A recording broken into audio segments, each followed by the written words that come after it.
WBAP. 7:47 right now, WBAP. Chris Lewis joins us right now from Crane Lewis Brogdon, kind enough to give us some legal insight here into what's happening with the John Wiley Price trial. I guess we start with this. They get the weekend off.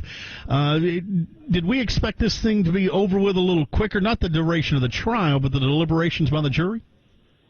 No, I don't think so. They've got a 12 or 13 count indictment to work through, and this is much different than somebody that goes on trial and they're just charged with one individual thing.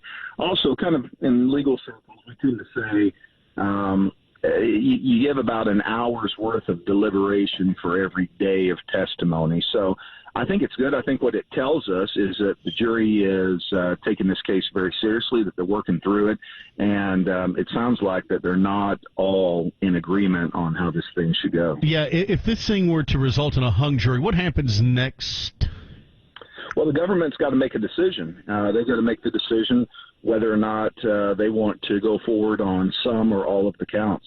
Whatever counts that results in a mistrial as a result of a hung jury, I think the government's going to take into consideration, number one, there's probably going to be a little bit of egg on their face. They've already used considerable resources. They're going to have to double those resources for a second trial, and at some point you'll just get insight into whether or not they want to do that and how badly they really want John Wiley Price. Hey, down the road, what happens on a hung jury? Do they do a retrial? Will they start all over, or do they let this go?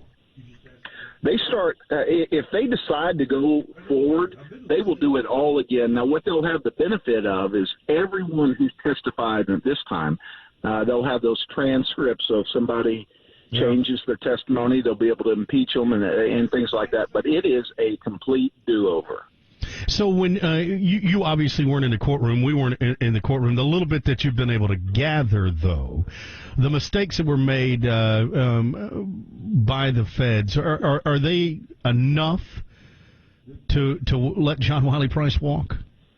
You know, I don't think it's them in and of themselves are enough to make him walk. I think that what all those mistakes do is they lessen the government's credibility, and it makes the jury sit back and wonder, are there ulterior motives? Are you going after John Wiley Price because you really believe that he broke the law, or is there something else in play here? And you could tell during closing arguments, there was, I would say, a split of almost half and half. Half the jury was really engaged in the prosecution's closing argument, the other half of the jury was really engaged during the defense's closing argument. And I think that's what's happening back in the jury room.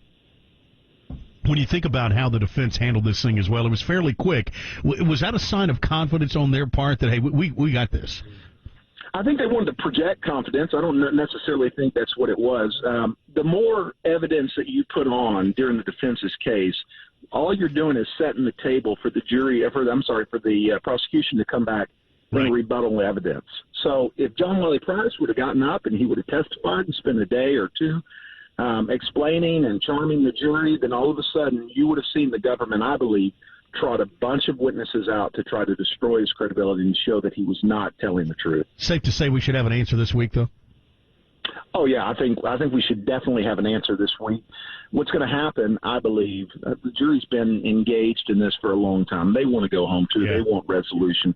So either they're going to either start letting the judge know that they're hopelessly deadlocked, or if they're not and they're trying to work through it, I think as you see Thursday and Friday looming, they're going to want to get this done. They don't want to spend another weekend thinking about this. Chris Lewis with Crane Lewis Brogdon. Always appreciate the insight. Thanks for the time this morning. 7:51, traffic on the ones. ClassicChevrolet.com right now. Traffic watch. Laurie Houston.